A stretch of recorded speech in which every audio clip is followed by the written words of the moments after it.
அதெல்லாம் தான் போலி கிறிஸ்தவர்கள். சத்தியத்தை விதைக்காதவன் எல்லாம் போலியா. நான் பைபிளில் இருக்கிறத விதைக்கிறேன், முடிஞ்சா இருங்க, இல்லைன்னா விதைச்சதுக்கு பலன் நான் இருப்பேன். உற்சாகமாக கையை தட்டலாம். இந்த கக்குறிச்சியில் தக்கலைக்கு அந்த பக்கம் எடுக்கிற ஊர் பேர் என்ன? திக்குறிச்சி இல்லை, கக்குறிச்சி தானா? என்ன பிரதர்? கல்குறிச்சியா? கல்குறிச்சி அங்கே கக்குறிச்சி. ஒரு தாய் என்னுடைய புத்தகத்தை ஒரு காலத்தில் பார்த்து, ஒரு 15 வருஷம் இருக்கும் முன்னாடி வந்தார்கள். கூட ஒரு ஊழியக்காரி வந்திருந்தார்கள். ஊழியக்காரி பள்ளியாடிக்காரி. பின்னாடி தான் தெரியும் பள்ளியாடிக்காரிங்கன்னு. என்ன பிரச்சனைன்னா, தகப்பன் சாராயம் குடிச்சிட்டு 8 மணிக்கு வந்து கெட்ட வார்த்தை பேச ஆரம்பிப்பான்.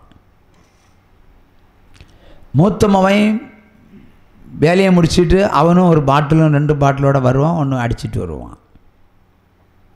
2 பேரும் கெட்ட வார்த்தை பேசுவார்கள். வயதுக்கு அந்த பெண் இருக்கிறது என்பது கூட யோசிக்காமல் தகாத வார்த்தைகளை, வாயினால் பிறரால் சொல்ல முடியாத வார்த்தைகளை தாய் தகப்பனை பேசுவார்கள். முடிஞ்சால் அந்த பொண்ணை வச்சியும் பேசுவார்கள். கொடுமையான சம்பவம். தகப்பன மகன் மாறி மாறி. இது அக்கிரமம். இதுக்கு பேர் என்ன? அக்கிரமங்கள். அப்புறம் சண்டையில் உச்சகட்டம் வருமா, மகன் போவான், நான் இன்னைக்கு தூக்கு போட்டு செத்துருவேன் சொல்லிட்டு கயர் வாங்கிட்டு போவானா. உடனே அந்த பக்கம் நீ சாவு நானும் சாவுன்னு தவப்பன் இன்னொரு பக்கம். 2 பேரையும் சமாளிக்க முடியல பிரதர். இத்தனை காலம் ஓடிட்டோம். எப்படியாவது ஒரு விடுதலை வேண்டும் என்று இங்கே வந்தார்கள். கையில் புத்தகத்தை வச்சுருந்தார்கள். நான் சொன்ன இந்த புத்தகத்தை நீங்கள் அச்சிட்டு 2000 பேருக்கு கொடுங்க, உங்கள் அக்கிரம பாவத்துக்கு பரிகாரம் இதுதான். ஏழை குடும்பம், ஒன்றுமில்லாத குடும்பம். பொதுவாக இல்லைன்னு சொன்னாலும் என்ன டப்புன்னு கோவம் வரும். அவர்கள் அதை தான் சொன்னார்கள். ஐ டோன்ட் கேர், உன் பிரச்சனைக்கு பரிகாரம் இதுதான். இது என்னுடைய வார்த்தை. முடிந்தால் விடுதலை, முடிஞ்சால் செய்யின்னு சொன்னேன். ஆனால் அவர்கள் செய்தார்கள். காலங்கள் கடந்தது. தகப்பன் திருந்தினான், மகன் திருந்தினான், பொண்ணுக்கு கல்யாணம் ஆச்சு. பொண்ணுக்கு கல்யாணம் ஆச்சு. ஒரு முறை பல ஆண்டுகளுக்கு பிறகு கம்யூனிகேஷனே கிடையாது. பொதுவாக பொருத்தனை தந்தாச்சுன்னா தொடர்ந்து வரமாட்டாங்க நம்ம சபையில். அது என்ன தெரியல, எல்லாம் தெரியும் ஆனால் தெரியாது. எப்போ சொல்ல தெரியாதுன்னு தான் சொல்ல முடியும். பல ஆண்டுகளுக்கு பிறகு சபையில் பிரசங்கம் பண்ணுறேன், வாசலில் வந்து நிற்பாங்க, உள்ளே வர மாட்டாங்க. வாசலில் வந்து உலாவிட்டே இருப்பாங்க. வாசலில் வந்து உலாவிட்டே இருப்பாங்க, லெஃப்ட்டு ரைட்டெல்லாம். நான் பார்த்துட்டே இருப்பேன், உலாவிட்டே இருப்பாங்க. சரி, சபை முடிஞ்சது, சாப்பிடுங்கண்ணா, சாப்பிட மாட்டாங்க. சரி, நான் ஆஃபீஸ் வாங்க, என்ன பிரச்சனை? கடன் வாங்கி பொருத்தனை நிறைவேற்றினேன், அது எனக்கு திரும்ப வேண்டும். வருடங்கள் 7 ஆண்டுகளுக்கு பிறகு. அப்போ இதுக்கு பேர் என்ன? அக்கிரமம். தேவனை தூஷிக்கிற ஒரு சாபம். சரி, கேட்ட உடனே அவங்களுக்கு கொடுத்தாச்சு. மறுபடியும் ஒரு 7-8 மாதங்கள் தாண்டி பள்ளியாடியில் அங்கே உள்ள ஒரு சிஎஸ்ஐ சர்ச் இருக்குது. பக்கத்தில் இருக்கிற ஒரு சில வீடுகளுக்கெல்லாம் என்னுடைய ஜெபங்களாக இருந்தது அந்த காலத்தில். அங்கே போய் ஜெபம் பண்ணுறேன். ஜெபம் ஆரம்பிக்கும் போது சகோதரி சிரிப்பாங்க. ஏன் சிஸ்டர் சிரிக்கிறீங்க? பதில் சொல்ல மாட்டாங்க. ஏன் சிஸ்டர் சிரிக்கிறீங்க? பதில் சொல்ல மாட்டாங்க, சிரிப்பாங்க. அவங்களுக்கு சிரிப்பு அடக்க முடியல. புருஷனும் சிரிப்பான். நம்ம போன 2 வாரத்தை தான் ஜெபம் பண்ணுவோம். இதில் டைமே போயிட்டுருக்கு. சீக்கிரம் சொல்லுங்கள், ஏதாவது சொல்ல மாதிரி சொல்லுங்கள். ஒரு லேடிக்கு பேரை சொன்னாங்க. தெரியுமா பாஸ்டர்? எனக்கு ஞாபகம் இல்லை. சரி, ஒரு பாஸ்டர் லேடி பேர் சொல்கிறேன், தெரியுமா? பேரை சொல்லுங்கள். தெரியல. ஆனால் உங்கள் சபைக்கு வந்திருக்காங்களே, உங்கள் சபைக்கு வந்திருக்காங்களே. சபைக்கு வரவங்க தொடர்ந்து வந்தால் தான் ஞாபகத்து நிற்கும். என்றைக்கு அவங்க வந்தால் தெரியாது. அவங்கள்ட்ட 2 பொருத்தனை வாங்கினீங்களா? நான் நிறைய பேர்கிட்ட பொருத்தனை வாங்கியிருக்கேன், ஒரு சிலர்கிட்ட இல்லை. என்ன விஷயம் சொல்லுங்கள்? போன வாரம் தூக்கு போட்டு செத்து போட்டுச்சுன்னு 2 பேரும், தகப்பனும் மகனும். இது பக்கத்து வீட்டில் ஜெபத்துக்கு போனோம், அந்த ஊழியக்காரை வீட்டுக்கு தான் போனோம். அவங்க தான் ஏதோ சொன்னாங்கன்னு. அப்போ அவங்க இங்கே வந்திருக்காங்களா? வந்திருக்காங்க. நான் நிறைய பேர்கிட்ட பேரே தெரியாமல் தான் ஜெபம் பண்ணுவேன். மற்ற ஊழியக்காரங்க பேரெல்லாம் லிஸ்ட்டு வாங்கி வச்சுக்கிட்டு அதை தீர்க்க தரிசனமாக சொல்லுவாங்க. நம்ம அப்படி இல்லை. ஆண்டவர் சொன்னாதான் பேர், இல்லைனால் பேரே கிடையாது. என்ன செல்வம் எடுத்து பாருங்கள், யாருக்கு பேரும் அதிகமாக இருக்காது. பேரை வச்சு ஒன்றும் பதுக்கி வைக்கிறது இல்லை. தக்கலைன்னா தக்கலைன்னு போட்டு வச்சுருவேன், அவ்வளோதான். ஏன்னா அக்கிரமக்காரனுடைய பாவம் மன்னிக்கப்படாது, தண்டிக்கப்படும். ஆகவே தீர்க்க தரிசனம் நிறைவேறினபடியினால் அவர்கள் சிரித்தார்கள். அதான் விஷயம், விரோதமாக இல்லை. அவ என்ன சொல்ல வருகிறோம் என்று சொன்னால், இந்த வேத வசனத்தின்படி மன்னிப்பில்லை. இந்த எரேமியா 13:14 வசனத்தின்படி மன்னிப்பு கிடையாது. லேவியர் 19:22 படி மன்னிப்பு கிடையாது. எபிரேயர் 5:1 படி மன்னிப்பு கிடையாது. தண்டனை தான், தண்டனை தான் ஆண்டவர் சொல்லியிருக்கார். இப்போ நான் இதைத்தானே பேசணும். மன்னிப்பு எங்கே கொடுத்துருக்காரு சொல்லுங்க? இப்போ திரும்ப அதே தான் கேள்வி கேட்குறார். எங்கே கொடுத்துருக்காரு? யூதாஸ் கொடுத்தாரா? பணம் ஆசைப்பட்டு தப்பாக பண்ணிட்டான், பணத்தான் வேண்டான்னு தூக்கி சபையிலே போட்டாச்சுலாம். நீதிமானை காட்டி கொடுத்தேன்னு சொல்லிட்டு கதறி அழுதான் இல்லையா? கலங்காதே மகனே என்று அணைத்துக் கொள்ள வேண்டியவர் தானே. உன் பாவம் மன்னிக்கப்பட்ட, நீ காட்டி கொடுத்தனால தான் நான் கடவுளாயின்னு அவர் சொல்லியிருக்கலாம் இல்ல? சொல்லலையே, மன்னிப்பு கொடுக்கலையே. அப்போ இந்த வேத வசனம் உயிருள்ள வசனம், ஒவ்வொருவருக்கும் பொருந்தும். ரியாலிட்டி, இந்த ரியாலிட்டிக்குள்ள நீங்க போகலன்னா உங்க ரியல் லைஃப் டோட்டல் 0 ஆக மாறிடும். மாத்திடுவார் தேவன். ஹல்லேலூயா, ஹல்லேலூயா. ஆகவே வேதத்தை உற்று பாருங்க. கல்வாரி சிலுவையில் நின்று அவர் என்ன சொன்னார்? இவர்கள் அறியாமல் செய்கிறாள் மன்னியும் பிதாவே என்று சொன்னார். இங்க இயேசு கிறிஸ்து தன்னுடைய இன்னொரு வீட்டில் ஜெபம் பண்ணி கொண்டிருக்கும் போது கூரவழியாய் இறக்கினவனை உன்பா மன்னிக்கப்பட்டேன்னு சொன்னார். அவன் குணமாகி போறான். அதுவும் முடவன் கட்டில் கட்டி இறக்குறாங்க. உன் பாவம் மன்னிக்கப்பட்டேன்னு சொன்னவர் ஏன் இங்க சொல்லல?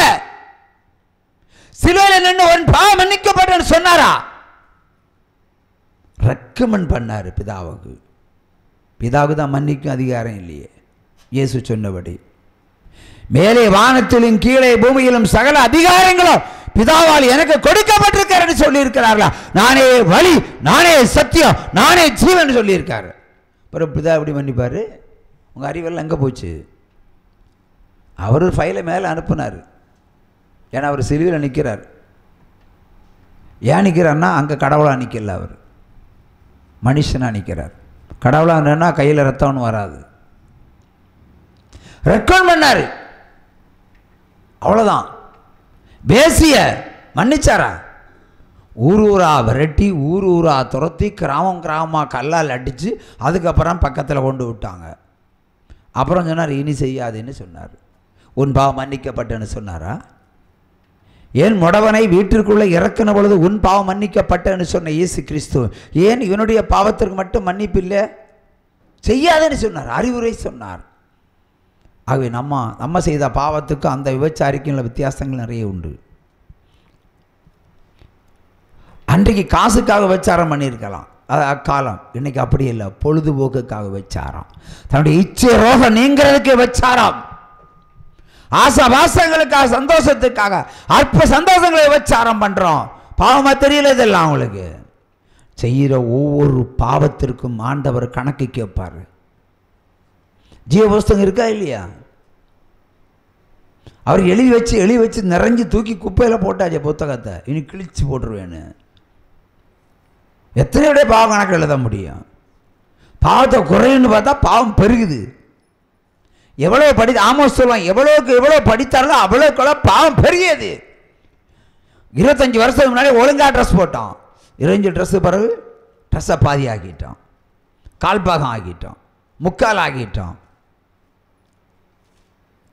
இப்போ பெண்கள் போடுகிற பேண்டு கால் கண்ணெல்லாம் வெளியே தெரியும். அது கேட்டால் அது இப்போ ஒரு பேஷனா, ஏன்னா நகை போட்டால் வெளியே தெரியணும், அதுக்கு வேண்டி மரம் போகிற நகையை கலத்தி எடுத்துகிட்டு போயிடுவான். உற்சாகமாக கையை தட்டலாம். ஹல்லேலூயா. எவ்வளோ மாற்றங்கள் படிக்கிறோம், அதற்குள்ள பக்குவத்தை நாம் பெறவில்லை. கிறிஸ்துக்குள்ள வாழ்கிறோம், ஆனால் கிறிஸ்துவின் குணாதிசயங்களை நம்ம பெற்றுக்கொள்ளவில்லை. படித்தவங்களாவது ட்ரெஸ்ஸை ஒழுங்காக போடலாம். இல்லை பனையாரி கோவணம் கட்டி பனையில யார் தான் எவனாவது அசிங்கமா பார்ப்போமா? நான் கேட்குறேன் ஒரு கேள்வி. என்ன பிரதர், ஒரு பனையாரி ஒரு கர்ச்சிப்பை எடுத்து இடுப்பில் கட்டுறான், அவ்வளோதான், பேரு கோவணம். அவன் அழகா பனையார் தான். எந்த பெண்களாவது இச்சையாக பார்த்ததுண்டா? கிடையவே கிடையாது. உண்மைதானே? இது 2000க்கு முன்னாடி. இப்போ என்ன காலம் வேற. அன்றைக்கு அவருடைய நிர்வாணம் அவனுக்கு ஒரு அழகு, ஒரு தகப்பனா பார்த்தோம். ஏனென்றால் நம்மிடத்தில் இச்சை ரோகம் இல்லை. இச்சை ரோகம் இல்லை என்று சொன்னால் அவன் தகப்பன், இல்லைன்னா ஒரு அண்ணன், இல்லைன்னா தம்பி, அவ்வளவுதான். இப்ப அப்படி இல்லை, காலம் மாறிவிட்டது. பரிசுத்தம் அன்றைக்கு இருந்தது, இன்றைக்கு பரிசுத்தம் இல்லை. அப்ப நாட்டை என்ன பண்ணுவாரு? கோழி முட்டையை தரையில எரிஞ்சு போல எரிச்சிருவாரு, உடைச்சிருவார் ஆண்டவர். வெயிட் அண்ட் 30 நாளுக்குள்ள என்ன நடக்குதுன்னு பாருங்களேன். கையை தட்டுங்க. Great prophecy. இந்த தெய்வம் நம்ம தெய்வம், நல்ல தெய்வம்.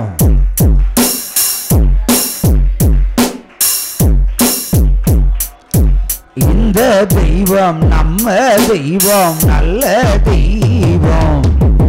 மரணபாரி அந்த நடத்திடுவார். எத்தனையோ இடர் சேர்ந்தாலோ அத்தனையோ தங்க பலன் தருவார். அந்தி சந்தி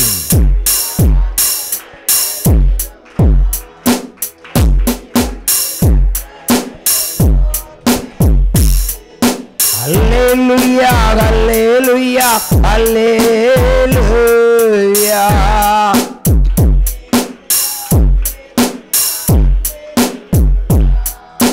25 ஆண்டுகளுக்கு முன்பாக டைவர்ஸ் ரொம்ப கம்மி. 50 ஆண்டுலாம் இல்லவே இல்லை. அங்க பெற்றோர்கள் பிள்ளை பார்ப்பார்கள், மணமக்கள் நின்று கொடுக்கணும், கீழ்ப்படிதல். அவங்களுடைய வாழ்க்கையில் எந்த நஷ்டமும் கிடையாது, எந்த கஷ்டமும் கிடையாது. பெற்றோர்கள் பார்த்து கல்யாணம் பண்ணின குடும்பங்களில் இன்றைக்கும் சந்தோஷம்தான். அடித்தாலும் பிடிச்சாலும் ஒன்றா தான் இருப்பாங்க. இன்றைக்கி முடியுதா? நடக்குதா? பிள்ளைங்க மாப்பிள்ளை பார்ப்பாங்க, இல்லைன்னா பொண்ணு பார்ப்பாங்க. பெத்தவன் காட்டி கொடுக்கணும். பெத்தவன் இல்லைன்னா புரோக்கர்களா பிள்ளைகளுக்கு? நான் பிள்ளைய பார்த்து வச்சுருப்பேன், இல்லை நான் பையனை பார்த்து வச்சிருப்பேன், நீ கட்டி கொடு, இப்படி சொல்லுகிற காலம். கீழ்ப்படிதல் கிடையாது. 51 ஓட்டியில் ஒரு வீட்டில், மாடி வீட்டில் 2 பேர் படுத்திருக்காங்க. ஒன்று கணவன், ஒன்று மனைவி. 2 பேரும் ஐடி ஃபீல்டு. இயேசுபிரியர் புத்தகம் புஷ்பா நகர்லேருந்து வாங்கி படிச்சுக்கிட்டு அவள் எனக்கு ஃபோன் பண்ணுறான். டைவர்ஸ் கேட்குறேன், கொடுக்க மாட்டேங்கிறாரு. குடும்பம் நடத்துங்கன்னு சொன்னால் முடியாதுன்னு சொல்கிறாரு. முயற்சி பண்ணுங்கன்னு சொன்னால் நீ எனக்கு வேண்டான்னு சொல்கிறாரு. தஞ்சாவூர் என் வீடு, பெற்றவங்க கூப்பிடுறாங்க, வரமாட்டேங்கிறாரு. ஐடி ஃபீல்டில் போய் நிறைய சம்பாதிக்கிறாரு. வந்ததும் ஃப்ரெஷ் ஆகி ரூமுக்குள்ளே போய் கதவை பூட்டி லேப்டாப் ஆன் பண்ணி விடிய அதில் இருக்கிறாரு. டைவர்ஸ் பண்ணுங்கன்னு சொன்னால் அது எனக்கு அவமரியாதை. பிள்ளை பிரசவிக்கலை என்று சொன்னால் எனக்கு வருகிற கேவலத்தை குறித்து அவர் எண்ணி பார்க்கிறதும் இல்லை. பார்ப்பதற்கு அழகாக இருக்கிறார், கம்பீரமான முகத்தை உடையவர். விட்டு புரிவதற்கு மனமில்லை, ஆனால் எனக்கு ஒரு வாழ்க்கை வேண்டும். அவர் டைவர்ஸ் தருவதற்கு ஜெபம் பண்ணுங்க என்று சொன்னார். அந்த அம்மா சொல்லுச்சு. கல்யாணம் எத்தனை வருஷம்? 7 ஆண்டுகள். 7 ஆண்டு காலம் சகித்து இருக்கிறாள். யாராலும் கூடாத காரியம். பாவ வாழ்க்கையோ அவருடைய வாழ்க்கையில் இல்லை. விசாரித்த பிறகும் இல்லை, ஜெபத்திலும் இல்லை. இது இவர்களுக்கு சோதனை. இது இவர்களுக்கு சோதனை. டைவர்ஸுக்காக வந்தாங்க. நான் சொன்னேன், அடுத்த வருஷத்தில் ஒரு ஆம்பளையை பற்றி சந்தோஷமாக இருக்கும்படி நான் ஜெபம் பண்ணவான்னு கேட்டேன். என்ன ரொம்ப சந்தோஷம் அப்படின்னால் உன் புருஷனிடத்தில் இருக்கிற ஜென்ம சாபத்தை போக்க வேண்டும். ஜென்ம சாபம்னா உங்களுக்கு யாருமே தெரியாது. அதை போக்குங்கன்னு சொன்னால் கேட்க மாட்டாங்க. நான் சொன்னேன், அதே புத்தகம்தான் 2000 பேருக்கு அடித்து சோழிங்க நல்லூரும் ஃபேக்ட்ரி உனக்கு அந்த ஆஃபீஸு கீபீஸ் எல்லாம் கொடுத்துரு, 2 மாதத்தில் கர்ப்பம் தரிக்கலாம். டைவர்ஸில் எண்ணமே வராது. கட்டு உடைக்கப்பட்ட ஆம்பளை, கட்டு இருந்தா அது பொம்பளை. உற்சமா கையை தட்டுங்க.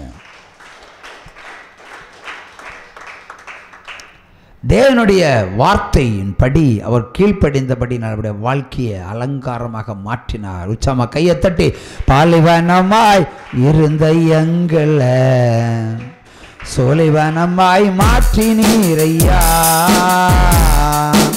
பாலைவனமாய் இருந்த எங்களை சோலைவனமாய் மாற்றினீரையா,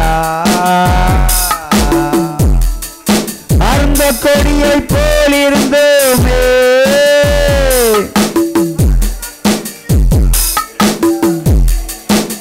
எங்களை செடியோடு இணைத்து விட்டீரே, எங்களை செடியோடு இணைத்து விட்டீரே, பாலைவனமாய் இருந்த எங்களை சோலைவனமாய்